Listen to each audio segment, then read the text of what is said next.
Karena temanya pengabdian, saya akan memulai sedikit. Langsung aja dengan Kiai Kanjeng gini. Kiai Kanjeng ini kan tidak jelas kategorinya. Ini out of box. Kita pentas saya kira tidak bisa ditandingi jumlahnya dan skala wilayah yang dijajah oleh Kiai Kanjeng dibanding grup apapun. Jadi kita sudah ke 20, hampir 30 kota-kota besar dunia. Kalau di Indonesia kita sampai gunung mana, alas endi, desa endi kita sudah jajah semua. Sampai 4038 kali itu. Betul-betul sudah masuk kemana-mana. Tapi kan tidak ada dalam catatan musik Indonesia, tidak ada Kiai Kanjeng. Padahal musiknya macam-macam. Jazz, blues, sholawat, Umi Kulsuman, keroncong, langgam, Cino, Barat, sembarang. Loh, ngapain tau Kiai Kanjeng kok bikin musik macam-macam? Loh, karena kita mengabdi kepada orang yang di depan kita. Kalau kita ke Tasikmalaya ya kalau selawat Badar, kalau bisa lagu Sunda kan begitu. Kalau kita ke Maroko ya kita menyesuaikan diri dengan masyarakat Maroko. Kalau kita ke Aljazair ya kita pakai selawat Nariyah. Kalau kita ke Mesir, Alexandria ya kita pakai burda, dan kita harus bisa burda. Kita terbangan burda di Alexandria. Kalau kita ke Itali, ke Vatikan, kita pentas di Vatikan ya tak bikinin lagu yang katanya itu lagu gereja, padahal ya bukan, nggak ada lagu gereja. Yang ada itu lagu barat apa lagu timur. Kalau barat itu sol mi sa si do re mi fa sol, kalau Jawa itu jiro patmo,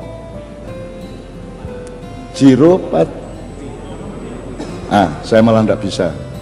Kalau Arab ada kiro asap, itu semua kita mengabdi. Kalau kita ke Belanda ya kita nyanyikan lagu Belanda. Kalau kita ke Jerman, jadi karena kita mengabdi. Jadi saya ingin bertahap, mari kita cari supaya kita ini lebih nikmat dan gembira di dalam mengabdi. Ayo kita cari wacananya dari mana aja. Bisa dari kebudayaan mbah-mbah kita, bisa dari agama kita, bisa dari ilmu-ilmu modern dan lain sebagainya. Kalau yang paling gampang,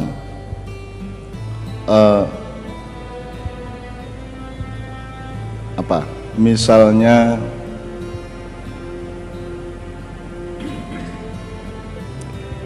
karena kita menyebut Al-Musahim tadi yang Maha Esa. Jadi Tuhan itu menurut sampean, bikin sampean itu untuk apa? Tuhan itu bikin saya itu untuk apa? Saya boleh nggak berlaku semau saya, ataukah saya berlaku seperti yang bikin saya? Kalau sampean lukisan, sampean menjadi seperti yang dimau pelukisnya, atau lukisannya ngarang dewe? Warnanya, cuatannya, luasnya, yang digambar apa itu ngikut pelukisnya, apa ada lukisan yang melukis dirinya sendiri? Kan aslinya kan ikut pelukisnya. Aslinya kan begitu. Kita sebagai manusia ya aslinya itu yang ngikut sama penciptanya. Tapi ya saya tidak nuntut-nuntut juga, enggak ya, enggak apa-apa lah, enggak ada masalah. Itu urusan sama Anda sama Tuhan, bukan sama saya. Jadi saya tidak berani mengharamkan, menghalalkan, mengkritik, yang enggak berani saya. Karena Anda kan, saya tidak punya hak apa-apa atas Anda semua. Yang punya hak atas Anda itu Tuhan, yang punya saham atas hidup Anda. Nah, kalau Tuhan bilang, Pak Muhajir, tidak ada peluang untuk tidak mengabdi dalam hidup manusia. Tidak ada satu detik. Tidak ada siang, tidak ada malam, tidak ada sore, tidak ada pagi, kecuali mengabdi. Ayatnya sangat jelas. Wa ma khalaqtul jinna wal insa illa liya'budun. Ini kalimat di MMD apa? MD apa DM ini? Kalau bahasa Indonesia. Jadi kalimatnya yang wajar gini. Saya menciptakan jin dan manusia untuk supaya mengabdi kepada saya. Itu MD apa DM, Pak? Kalimatnya Tuhan tidak gitu. Saya tidak menciptakan jin dan manusia kecuali untuk mengabdi kepada saya. Kalau kalimat yang pertama kan ada peluang untuk tidak mengabdi, asal mengabdi, selebihnya boleh tidak apa-apa. Tapi kalau yang kalimat kedua kan tidak boleh ada apapun yang sifatnya tidak mengabdi. Maka kata-katanya wa ma khalaqtul jinna wal insa illa liya'budun, pakai kecuali. Saya tidak ciptakan manusia dan jin duluan, jin dan manusia. Ini juga tolong Anda pelajari kapan-kapan. Kok jin dulu ya? Di semua ayat-ayat itu jin disebut duluan, hanya ada 1-2 ayat yang manusia disebut duluan. Jadi jin itu kakak Anda. ke Anda. Jadi nanti kita ngomong bareng-bareng lah soal itu. Karena manusia bersaudara, Nur Muhammad, malaikat, jin, setan, kemudian benda, kemudian adiknya lagi benda yang tumbuh, kemudian adiknya lagi benda tumbuh bisa bergerak, kemudian saudara yang bungsu adalah benda yang tumbuh bisa bergerak dan punya akal dan hati nurani. Itu kita. Jadi kita ini saudara bungsu, kita punya kakak pohon-pohonan, hewan, jin, malaikat dan seterusnya. Jadi mohon kalau ketemu binatang yang sopan, kalau ada anjing, mas anjing mau kemana kan gitu ya, dan seterusnya. Pokoknya itu kakak kita. Maka ketika orang sholat Allahu Akbar itu adalah ketika Anda berdiri, itu sholatnya pohon-pohonan. Anda menghayati secara bertahap untuk mendekat ke Tuhan. Pertama sebagai benda, maka Anda Allahu Akbar. Kemudian Anda menjadi pohon, Anda takbiratul ihram berdiri. Kemudian Anda menjadi menghayati sholatnya binatang, Anda rukuk. Kemudian sudah lengkap kebinatangan kita, kepohonan kita, ke botani zoologian kita, kematerialismean kita, kemudian kita menyempurnakan diri dengan keberanian dan kerelaan untuk melipat-lipat badan kita, yaitu sujud.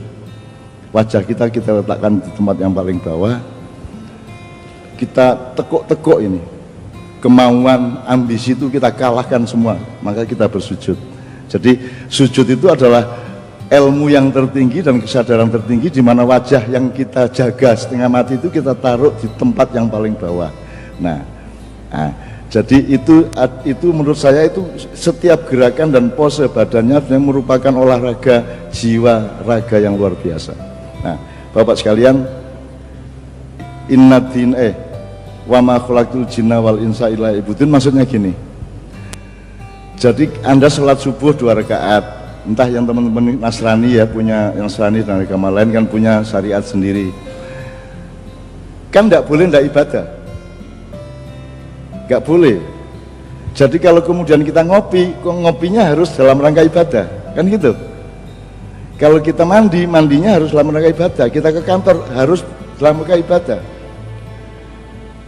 Kan selama ini kan dikotomi Pak, ini nyambut gawe, ibadah ya ibadah. Kalau bahkan ada maling ya maling, ya toh, sholat ya sholat, kan gitu kan. Kalau di Madura sana kan gitu. Madura ini saya barusan dapat ada lomba lari di Madura Pak. Pesertanya 4 baru nanti finalnya 4. Nah gurunya kan 1, 2, 3 lari, yang satu enggak ikut lari. Lu kamu kok enggak lari Cung? Saya nomor 4 Pak. Sampai tadi kan cuma bilang 1, 2, 3. 4-nya enggak disebut ya, saya enggak lari Pak. Kan gitu. Oke. Menggok didik nah Pak. Oke. Jadi Bapak sekalian, sekarang gini. Kita terapkan ada beberapa wacana tentang pengabdian, atau gini, tak tambahin sedikit yang sehari-hari. Bahasa Jawanya saya itu apa? Aku. Kulo itu kan singkatan dari kawulo, orang yang mengabdi. Saya dari sahaya. Jadi kita orang timur itu selalu meletakkan diri sebagai orang yang mengabdi. Saya kawulo dalem ya, selalu meletakkan diri sebagai orang yang mengabdi. Sekarang kalau kita pakai ilmu yang agak lebih tinggi, dan hari ini saya mendapat ilmu alhamdulillah dari Kemendiknas 1 yang selama ini belum pernah saya pikirkan. Jadi misalnya kalau Nabi Ibrahim, Nabi Sulaiman, Nabi Daud itu kategorinya adalah mulkan nabiyya, nabi yang raja. Kemudian Nabi Muhammad ditawari Allah, Muhammad kamu mau nggak kamu jadi nabi tapi juga raja, mau nggak? Kalau kamu mau saya kasih modal, saya kasih gunung emas, saya kasih tambang, saya kasih air zam-zam yang tidak habis sampai lebih dari 3 miliar tahun. Jadi kamu Rasulullah Muhammad ditawari untuk menjadi nabi yang raja, abdan mulkan nabiyya. Terus Rasulullah Muhammad SAW menjawab, boten, hendak saya jadi abdan nabiyya saja, saya menjadi nabi yang rakyat biasa saja, rakyat dari nabi yang kawulo saja gitu. Nah kan masalahnya sekarang kita siapa? Akhirnya saya sama teman-teman saya, sama jamaah saya kan nyari, kalau gitu kita ini raja enggak, nabi ya enggak, terus apa kita ini? Akhirnya kita punya kategori abd dan abdiyah. Sudah kemanapun, dimanapun saya hanyalah pengabdi yang mengabdi. Dan karena saya mengabdi maka saya adalah pengabdi. Karena saya pengabdi maka saya selalu mengabdi. Jadi kesini pun saya dalam rangka mengabdi pada Anda semua. Nah, sekarang kalau korpri apa posisinya? Nabi bukan, tapi kan bagian dari pengelolaan kerajaan atau negara.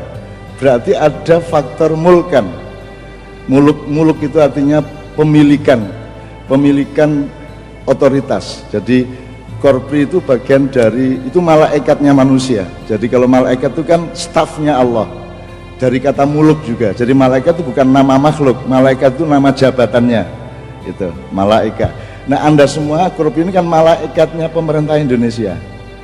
Berarti Anda ada kategori mulkan ya. Nah, kalau saya sama Kiai Kanjeng cuman abd dan abdiyah. Kalau Nabi Muhammad abd dan nabiyah. Kalau Nabi Sulaiman mulkan nabiyah. Kalau korpri mulkan abdiyah. Orang di pemerintahan tetapi pekerjaannya mengabdi kepada seluruh rakyat, kan gitu. Itu namanya mulkan abdiyah. Itu baru saya ketemukan tadi Pak, karena macet tadi. Dari Cibubur macet terus mikir-mikir, oh ini konco-konco ini mulkan abdiyah. Orang yang bekerja untuk kerajaan dalam tanda petik, untuk birokrasi, tapi pekerjaannya adalah mengabdi kepada rakyatnya, maka kategorinya mulkan abdiyah. Penting apa tidak, mudah-mudahan itu bisa menambah dorongan kita untuk mengabdi, karena tidak ada satu detik pun yang Anda jalani tanpa pengabdian. Semua harus merupakan pengabdian. Anda tidak mungkin mengabdi sama Tuhan tok tanpa mengabdi, tanpa diaplikasikan kepada yang dimiliki Allah dan yang diciptakan Allah. Tidak mungkin Anda sholat khusyuk tapi Anda tidak menghormati binatang, karena Allah tersinggung karena binatang bikinan Dia. Tidak mungkin Anda, misalnya Anda baik sama Pak Menteri, sama Pak Muhajir, Anda tidak boleh menghina anaknya, menghina istrinya, dan tidak menghormati keluarganya. Kalau Anda mengabdi sama Tuhan, maka hormatilah semua makhluk Tuhan. Itulah dasar pluralisme sebenarnya. Jadi pluralisme bukan hanya antar agama dan antar suku, juga antar makhluk. Antar makhluk. Jadi manusia kepada binatang-binatang. Makanya demokrasi sebenarnya kapan-kapan kita kembangkan, kita libatkan binatang-binatang untuk demokrasi kapan-kapan. Nah, iya, itu seperti suku-suku di Sulawesi, di Sunda dulu binatang dilibatkan sapi. Misalnya Rasulullah melibatkan onta untuk menentukan di mana masjid, daripada bertengkar semua, udah lepas onta. Nanti di mana dia berhenti, disitulah masjid. Loh, itu dong, nggak masuk akal. Loh, masuk akal. Rasulullah ngerti bahwa yang dicari onta pasti sumber air. Jadi ontanya berhenti di tempat itu. Demikian juga di suku-suku lain. Di sini kan demokrasinya kan egoisme manusia tok, dianggapnya manusia tok yang berperan. Itu pun manusia ditakut-takutin lagi. Itulah, tidak boleh pelihara anjing, tidak boleh di rumahnya kalau ada lukisan dan ada patung malaikat tidak mau masuk, kan gitu ya kata Ustadz ya. Nah sekarang saya kasih tahu cara berumur panjang, resepnya apa? Peliharalah anjing di rumahmu sehingga tidak ada malaikat yang mau masuk ke rumahmu, sehingga kamu berumur panjang. Awet sampai. Nyelengke. Oke, saya nyicil itu dulu, kemudian gini. Bolehkah saya minta beberapa orang untuk menyanyikan bersama-sama keindonesiaan kita? Jadi cara berpikir kita tentang Indonesia itu juga gini. Selalu kan ada kalimat Indonesia bukan negara Islam, Indonesia bukan negara Jawa. Tidak salah, tapi menurut saya itu bisa bias. Kalau saya Indonesia itu ya Jawa, ya Sunda, ya Batak, ya Bugis, ya semua. Indonesia itu ya Islam, ya Kristen, ya Buddha, kan itu. Jangan bilang Indonesia bukan Islam, bukan Jawa. Kalau diterusin roketnya bisa salah arah kan gitu. Maka teman-teman saling menghormati satu sama lain. Maka kita bikin ada yang namanya komposisi Nusantara. Kita menyebutnya CC Nusantara. Nah, adakah di antara ibu-ibu, bapak-bapak yang bersedia 3-4 orang ikut nyanyi bersama, kita rayakan Indonesia di dalam kebersamaan kita, karena kita mengabdi sebagai orang Indonesia untuk semua manusia Indonesia, tidak peduli Sumatera, Sulawesi, Papua, semua kita hormati sebagai satu saudara, sebagai satu hubungan cinta.